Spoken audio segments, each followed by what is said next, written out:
En un mundo lleno de respuestas sin sentido, en Cristo siempre encontraremos consuelo y así poder escuchar la voz de Dios. Bienvenido a Iglesia Berea.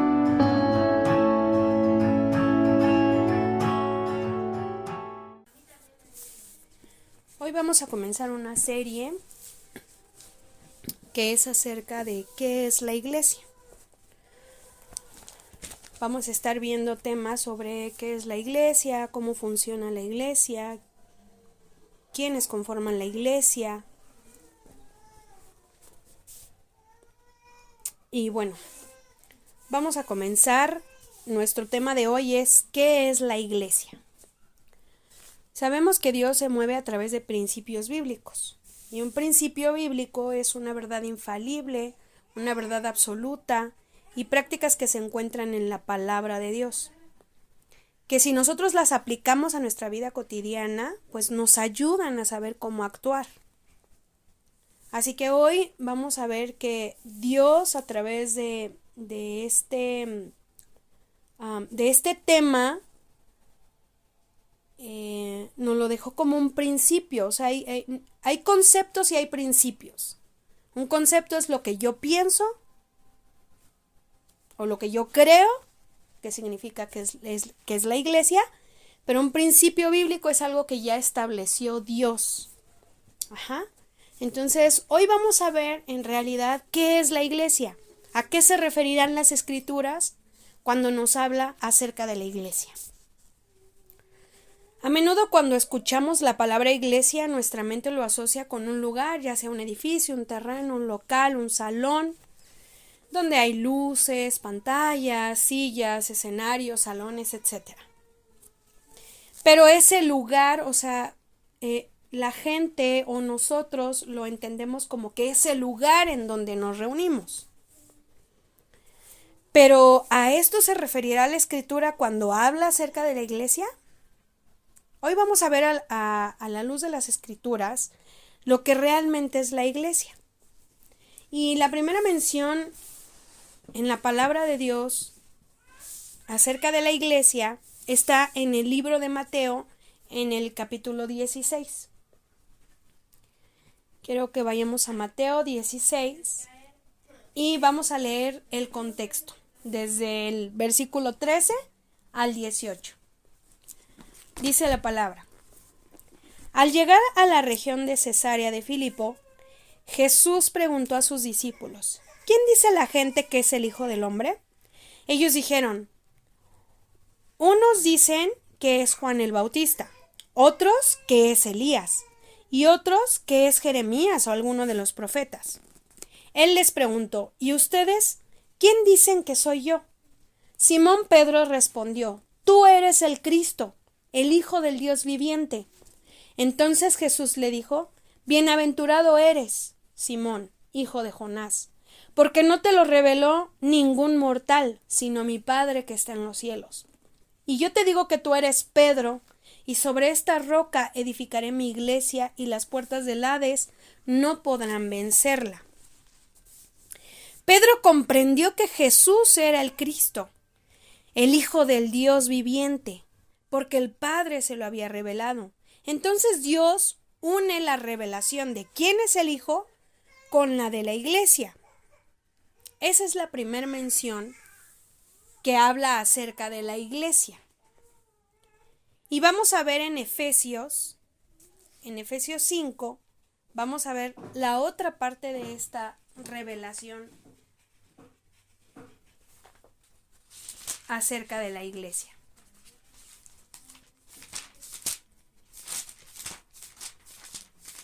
Efesios 5.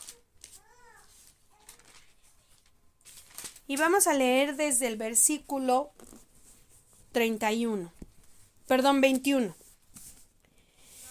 Cultiven entre ustedes la mutua sumisión en el temor de Dios. Ustedes, las casadas, honren a sus propios esposos como honran al Señor.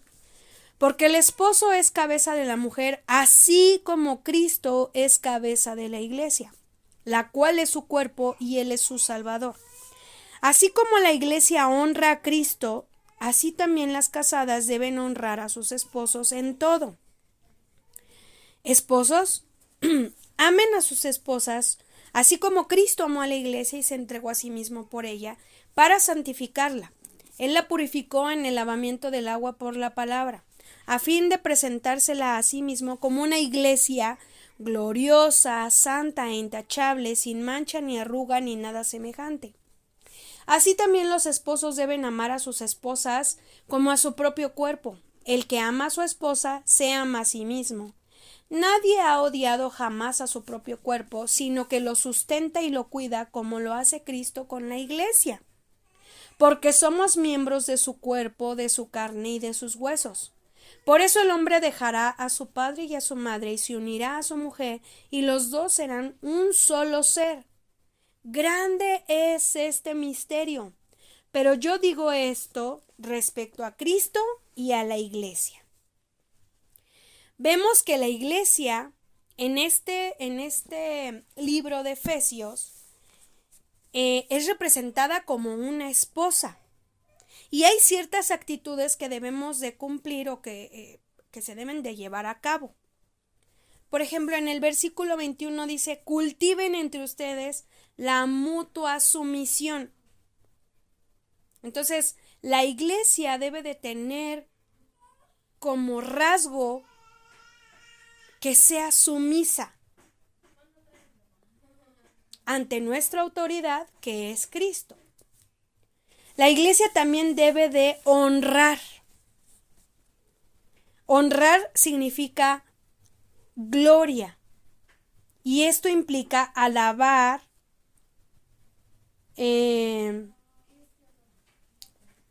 estimular a través de la obediencia, respeto, admiración, también retribución. Eso significa honrar.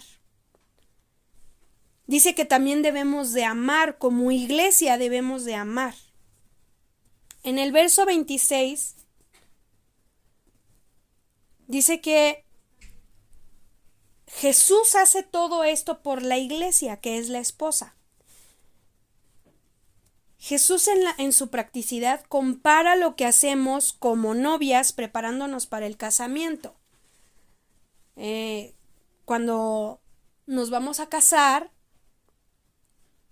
pues la novia se atavía, ¿verdad? O sea, la novia se prepara, la novia se baña, la novia se arregla, se perfuma, hace grandes cambios en su aspecto para verse bonita para cuando ella sea presentada con el novio que después se convierte en ese esposo.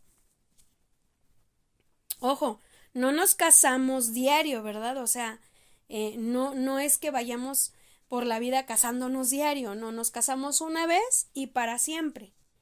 Pero en este caso, nosotros siendo la iglesia de Cristo, pues estamos en ese proceso de ser ataviadas, de ser preparadas para que cuando llegue el momento en el que tengamos ese encuentro con el esposo, Él nos vea bonitas, nos vea sin mancha, nos vea intachables, nos vea santificadas.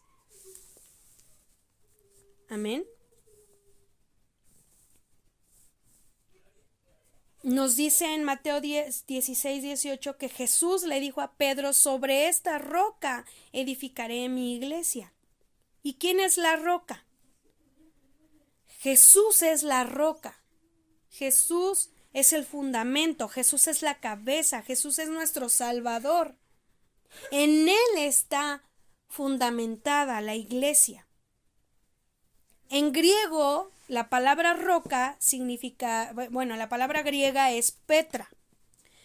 Y esta en su significado tiene varias connotaciones. Y habla de solidez, de fuerza, de que es pesada, de que es inamovible, de que es grande, es fuerte. Entonces, eso es lo que es Jesús como la roca de nuestras vidas. Y Pedro, en la palabra griega, es Petros, que significa piedrecilla sacada de la roca. O sea, Pedro fue una piedrecilla sacada de Jesús. Ajá.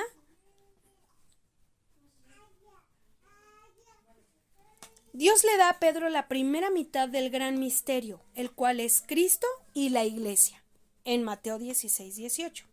Así que era necesario que el Señor revelara la otra parte de ese misterio, que lo vemos en Efesios 5, 21. Dijo Pedro: tú eres el Cristo, el Hijo del Dios viviente. Y en Efesios dice que Él es la cabeza, Él es el esposo, y nosotros la esposa que se prepara para su venida. Jesús es el fundamento sobre el cual debemos edificar. Así que Cristo y la iglesia juntos son ese gran misterio. Dado que Cristo es el Hijo del Dios viviente y la iglesia, como parte del misterio, también es un ser viviente. Así que entonces no tendría sentido si la iglesia fuera un local o un terreno o un salón. No tendría sentido, porque eso es algo que no tiene vida. Así que ciertamente la iglesia somos tú y yo, porque somos un ser viviente. Aquí habla de ciertas características, de ciertos requisitos que debemos de cumplir. Y obviamente un terreno no se puede someter, un terreno no puede honrar. O sea, algo que es inamovible, algo que que no tiene vida, no puede amar. Pero nosotros que sí tenemos vida, nosotros que sí tenemos espíritu, alma y cuerpo, sí nos podemos someter, sí podemos honrar, sí podemos amar, sí podemos santificarnos, podemos purificarnos, podemos ser lavados. Amén. Entonces, eso habla de que la iglesia como tal, cuando nos pregunten a nosotros, oye, ¿qué es la iglesia? Bueno, tú eres la iglesia. Tú y yo somos la iglesia. No, pero es que la iglesia, oye, ¿a qué iglesia asistes? No, o sea, tú y yo somos iglesia y tú y yo ahorita estamos haciendo iglesia. Y ahorita vamos a ver qué significa la palabra iglesia. Iglesia en griego es la palabra eklesia, que significa llamado a salir. Significa también asamblea, significa invitación, y se asocia esta palabra a la idea de un llamado a la participación. Amén. Iglesia, la palabra hebrea es kahal, que significa reunirse. Acto de reunirse también significa asamblea, convocación, congregación, en el amplio sentido de cualquier asamblea o multitud de hombres, y en este caso con un fin común que es Cristo. Entonces, cuando nosotros nos vamos a la raíz de una palabra, vamos a encontrar el verdadero significado. Ya vimos que aquí no dice un conjunto de tabiques, no dice un salón, no dice eso. Habla de asamblea, habla de convocación, habla de congregar. Y cuando hay una asamblea, pues es un conjunto de personas. Habla de un conjunto de personas. Una invitación a participar a. Y en este caso, por ejemplo, en hebreo que dice asamblea o multitud de hombres con un fin común. ¿Cuál es el fin común por el cual nosotros nos reunimos? Cristo. Hablar de Cristo. Proclamar a Cristo. Amén.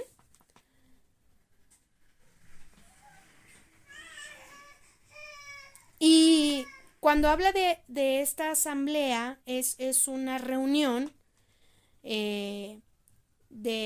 específica de todos los que hemos nacido de nuevo. Todos aquellos que hemos confesado que Jesús es el Señor y creyendo en su sacrificio, muerte y resurrección. Esto lo dice en Romanos 10:9. Vamos a ver Romanos capítulo 10, verso 9. Dice: si confiesas con tu boca que Jesús es el Señor y crees en tu corazón que Dios le levantó de entre los muertos, serás salvo. Una persona que no ha sido salva, cuando quieres hablarle de Jesús o quieres reunirte con ellos o están en una reunión con varios cristianos, pues se sienten como desorientados, como desubicados. Esto habla para los que hemos recibido, o sea, los que nos reunimos somos los que hemos recibido a Jesús como nuestro Señor y nuestro Salvador. Y quiero regresar un poco donde dice que Jesús nos ve, que Dios, nos representa como un cuerpo. Cada uno tiene una función en específico. Amén. En nuestro cuerpo tenemos una mano derecha, una mano izquierda, un pie derecho, un pie izquierdo, tenemos dedos, ojos, nariz, boca, etc. Entonces, Dios en 1 Corintios 12:27 así representa a la iglesia como un cuerpo. Voy a leer desde el verso 12 y dice: porque así como el cuerpo es uno solo y tiene muchos miembros, pero todos ellos siendo muchos conforman un solo cuerpo, así también Cristo es uno solo. Por un solo espíritu todos fuimos bautizados en un solo cuerpo, todos los judíos como los no judíos, lo mismo los esclavos que los libres, y a todos se nos dio de beber de un mismo espíritu. Además, el cuerpo no está constituido por un solo miembro, sino que somos muchos. Aun cuando el pie diga yo no soy mano, así que no soy del cuerpo, no dejará de ser parte del cuerpo. Y aun cuando la oreja diga yo no soy ojo, así que no soy del cuerpo, tampoco dejará de ser parte del cuerpo. Si todo el cuerpo fuera ojo, ¿dónde estaría el oído? Y si todo fuera oído, ¿dónde estaría el olfato? Pero Dios ha colocado a cada miembro del cuerpo donde mejor le pareció. Porque si todos fueran un solo miembro, ¿dónde estaría el cuerpo? Lo cierto es que son muchos los miembros, pero el cuerpo es uno solo. Ni el ojo puede decir a la mano no te necesito, ni tampoco puede la cabeza decir a los pies no los necesito. En realidad, los miembros del cuerpo que parecen ser los más débiles son los más necesarios, y a los que nos parecen menos dignos los vestimos con mayor dignidad, y a los que nos parecen menos decorosos los tratamos con más decoro. Eso no les hace falta a los que nos parecen más decorosos. Pero Dios ordenó el cuerpo de tal manera que dio mayor honor al que le faltaba, para que no haya divisiones en el cuerpo, sino todos los miembros se preocupen los unos por los otros.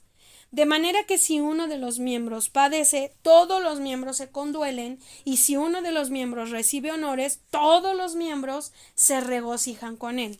Ahora bien, ustedes son el cuerpo de Cristo y cada uno de ustedes es un miembro con una función en particular. En la iglesia, Dios ha puesto en primer lugar apóstoles, luego profetas, maestros, etc. Y quiero que de ahí vayamos a Colosenses 1. Colosenses 1.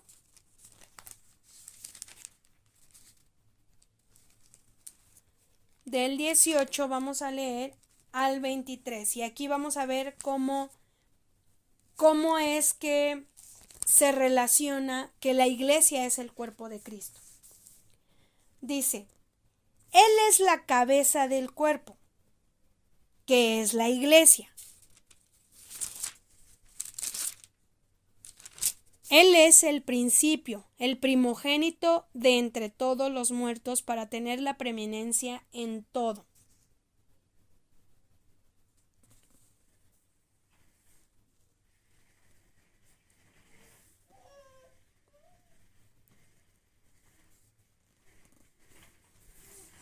Amén. Entonces, dice que Jesús es la cabeza. Y nosotros somos los que conformamos al cuerpo. Todos los que hemos creído en Jesús componemos el cuerpo de Cristo. La palabra no dice que en un lugar hay un cuerpo y en otro lugar hay otro. Dice que todos los que confesamos a Jesús y que somos nacidos de nuevo, somos parte del cuerpo. Y dice que tú, que yo, somos parte de ese cuerpo, al cual pertenecemos, ¿verdad? Y unos somos ojo, y otros somos oreja, otros somos manos, otros somos pies, pero todos en conjunto y en unidad funcionamos, o tendríamos que funcionar. Dios no hace distinción. O sea, Dios no dice, ay, solo los pentecostales son mis hijos, solo los presbiterianos, solo los... Y esto no quiere decir que todos son hijos de Dios. No, la palabra dice que todo aquel que haya confesado que Jesús es el Hijo de Dios, que haya creído en la muerte y resurrección, esos son salvos. Así que puede haber que algún bautista haya confesado que Jesús es el Señor y Dios vio esa confesión y él es salvo. Entonces, ahí no podemos ponernos como a dividirnos o a hacer especulaciones de, no, es que solo los pentecostales somos hijos de Dios. No, o sea, dice que todo aquel que haya confesado que Jesús es el Señor. Amén. En Gálatas 3, vamos a Gálatas.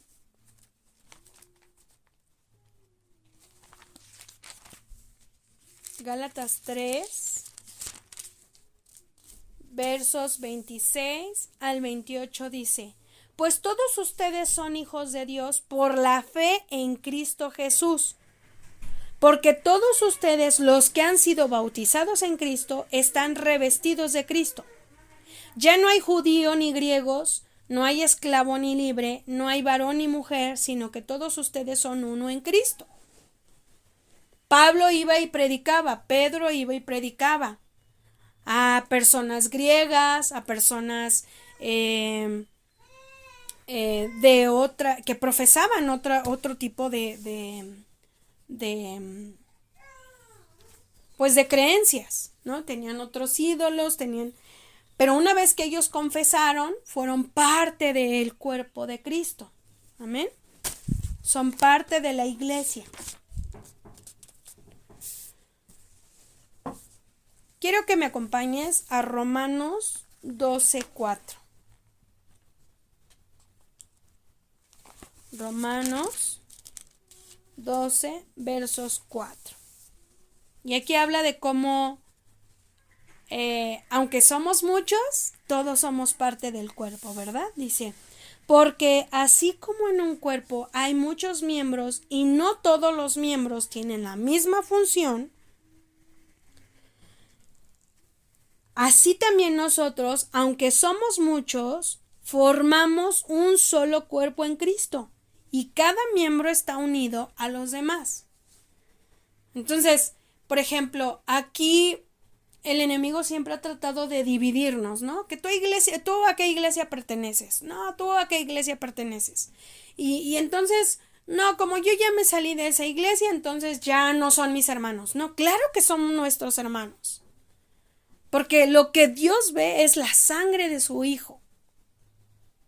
Todos hemos sido lavados por la misma sangre.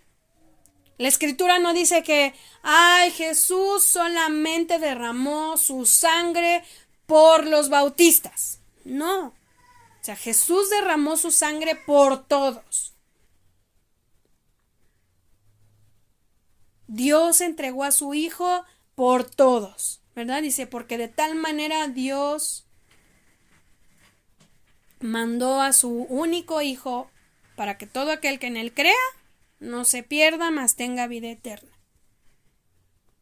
Y esto habla aún de las personas que profesan otro tipo de creencias. O sea, Dios no está dividido, Jesús no está dividido. Nosotros somos los que a veces nos hemos dividido por este tipo de cuestiones.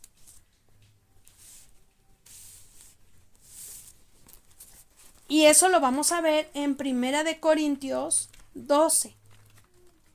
Primera de Corintios 12,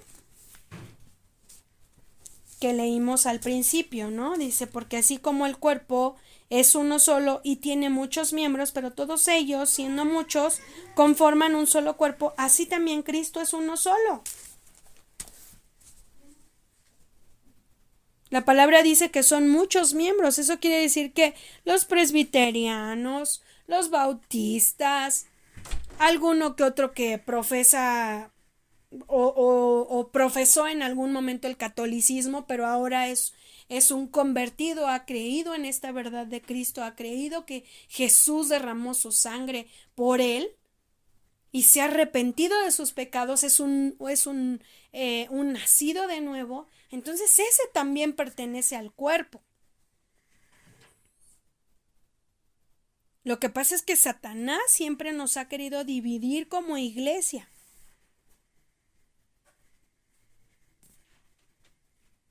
Fíjese, como en el verso 25 dice, para que no haya divisiones en el cuerpo, sino que todos los miembros se preocupen los unos por los otros.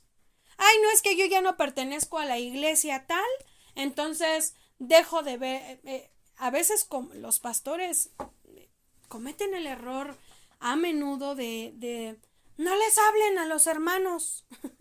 No les hablen a esos hermanos que se salieron o que ya no asisten a este lugar. No, al contrario, pues somos hermanos. ¿Qué nos une? No nos une una iglesia, no nos une un nombre. Nos une la sangre de Cristo porque hemos creído en Jesús. Porque hemos confesado con nuestra boca que Jesús es el Señor. Dios, de verdad, hermanos, Dios no ve esas divisiones. Dios no hace esas acepciones. Es el hombre el que ha querido dividir a la iglesia y por eso mucha gente se va decepcionada y muchos otros no quieren ir a la iglesia porque conocen desafortunadamente cristianos que hablan mal de los cristianos. Cristianos que están enemistados con los hermanos, con los mismos hermanos. Y aquí la palabra dice, somos muchos los miembros, todos tenemos parte en el cuerpo, todos somos parte de la iglesia, todos tenemos una función diferente. Dios nos ha dado un llamado diferente a cada uno, pero ¿para qué? Para edificación del cuerpo, para que nos edifiquemos uno al otro. Por eso dice, de manera que si uno de los miembros padece, todos los miembros se conduelen. Eso quiere decir que si tú estás padeciendo, hermano, entonces yo me debo de condoler contigo y tengo que orar por ti, tengo que decirte, ánimo, hermano, aquí estoy, si me necesitas, aquí estoy.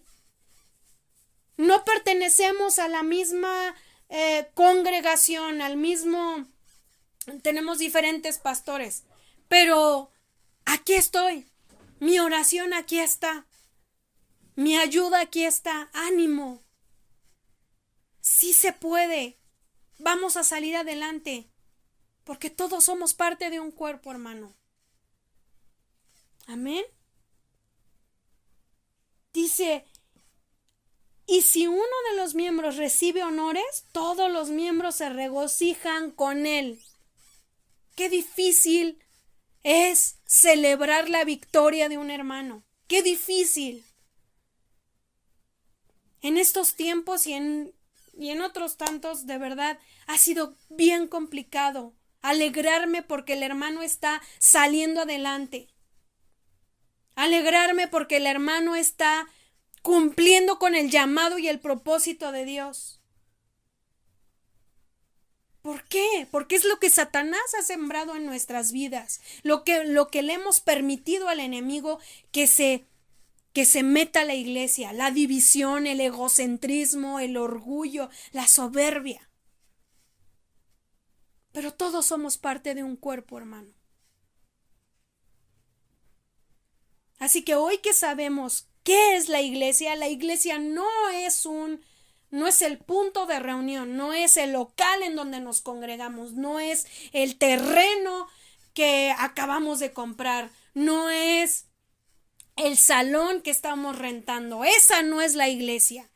La iglesia somos tú y yo. Por eso la escritura, fíjate, cuando dice que si estamos reunidos, 2 o 3 se reúnen en mi nombre, eso habla de iglesia, habla de una reunión, habla de una convocación, habla de una asamblea, de salir a... Ya nos dimos cuenta cómo no necesariamente la escritura dice, que si 2 o 3 se reúnen como iglesia, ¿no? O sea, que si 2 o 3 están como iglesia. No.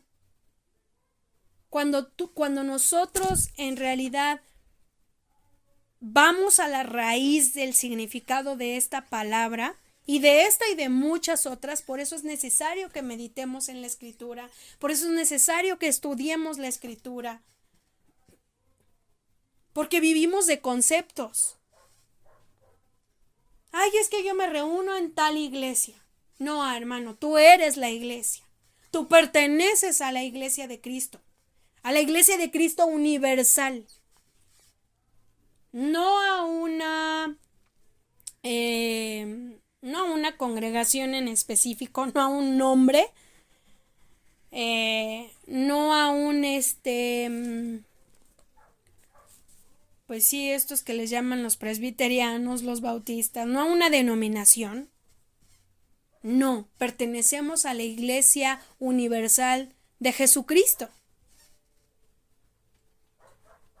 Porque somos muchos. No se vaya a entender esto de universal como el pare de sufrir. No, más bien me refiero a que dentro del planeta, de la Tierra, habemos unos aquí que somos parte de la iglesia de Jesús, y hay otros en otros continentes, hay otros en otros países que también conforman a la iglesia de Cristo. Entonces, la iglesia no es el local en donde te reúnes. La iglesia eres tú. Tú eres un miembro de la iglesia. Tú eres parte del cuerpo de Cristo. Y tienes una función. Tienes un propósito en específico. Así que funcionemos como lo que Dios nos ha mandado. Amén.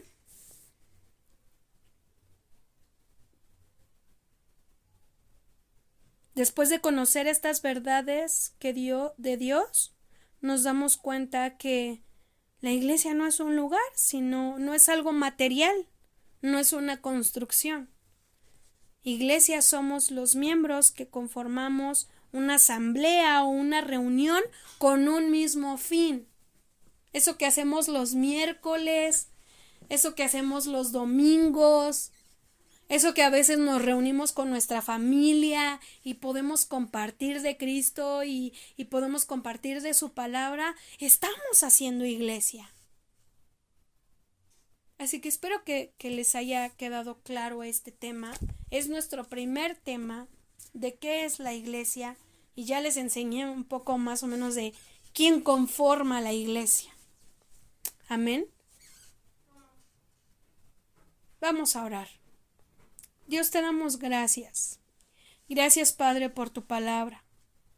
Gracias, Señor, porque Tú nos enseñas a través de la Escritura, Padre, que somos parte de tu iglesia, Señor, que nosotros somos la iglesia y que debemos funcionar de manera unida con nuestros demás hermanos, porque cada uno tiene una función diferente que tú le has mandado, pero que si lo hacemos en conjunto, Señor, vamos a edificar a otras personas, Señor, y ellos nos van a edificar a nosotros.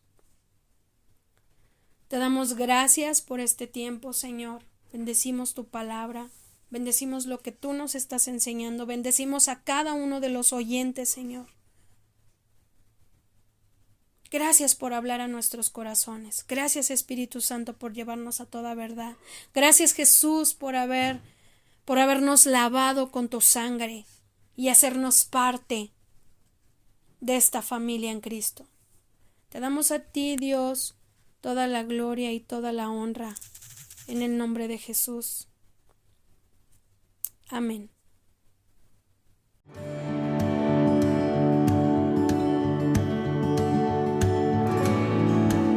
Esto fue un mensaje de Iglesia Berea. Sigamos haciendo iglesia juntos. Síguenos en Facebook para conocer acerca de nuestras próximas reuniones. Hasta la próxima. Bendiciones.